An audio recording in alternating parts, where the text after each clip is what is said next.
আসসালামু আলাইকুম। কেমন আছেন সবাই? আশা করি সবাই ভালো আছেন। আজকে আমি যেই ভিডিওটা আনলাম সেটা হচ্ছে একটা হেল্প টিপস। ঠান্ডা না লাগবার জন্য পূর্ব প্রস্তুতি, আর যদি ঠান্ডা লেগেও যায় এটাও ইউজ করতে পারবেন।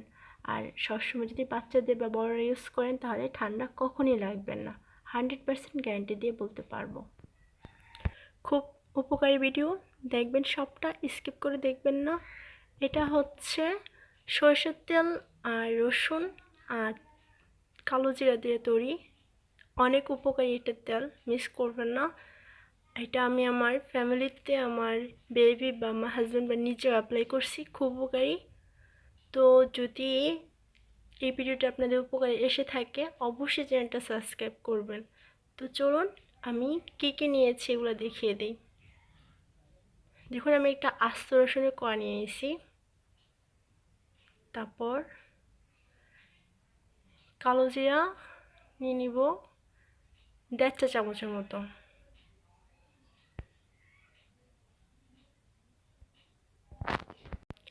সরষের তেল নিয়েছি প্রায় 1 কাপ। অবশ্যই ঘানির তেল, আপনার বাজারে কিনা যে দোকানের যে বোতল এগুলো না, অবশ্যই এটা হাতে ভাঙা হতে হবে। তো প্রথমে আমি রসুনগুলোকে ভালো করে থেতলিয়ে নেব। অনেকে কুচি করে দিতে চাইলে দিতে পারেন, বাট থেতলানোটা অনেক বেশি উপকার হবে। দেখুন থেতলানো হয়ে গেছে। এখন একটা কড়াই নিয়ে নিব, অবশ্যই 10টায় কড়াই নিয়ে নেবেন, তাতে অনেক ভালো হবে বাঁচতে। প্রথমে আমি তেলটা অ্যাড করে নেব,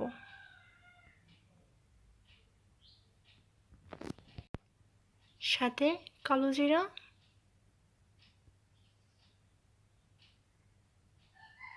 তারপর রসুনও অ্যাড করে দেব।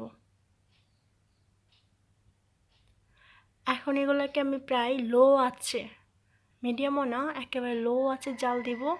তাহলে আস্তে আস্তে রসুনের বা কালো জিরা যে নির্যাসটাগুলো বের হবে, আর ততই তেলটা ভালো হবে। এরকম নেড়ে চেড়ে দিতে হবে, না হয় নিচে লেগে যাবে। অনেক উপকারী একটা তেল।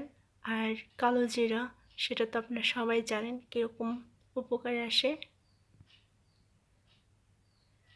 এগুলা আর একটু লাল করে নেব।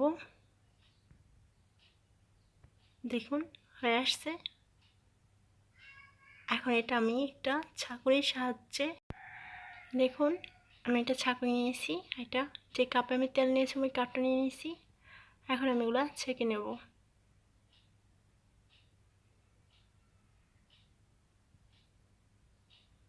দেখুন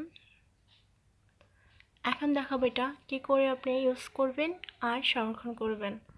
যদি আপনার ছোট বাচ্চা হয়, মানে 1 মাস থেকে শুরু করেন বা 1 দিন থেকে, ওদের বুকে একটু মালিশ করবেন, পিঠে একটু মালিশ করবেন, হাতের তলায়, পায়ের তলায়, সকাল আর রাত্রে ঘুমানোর আগে।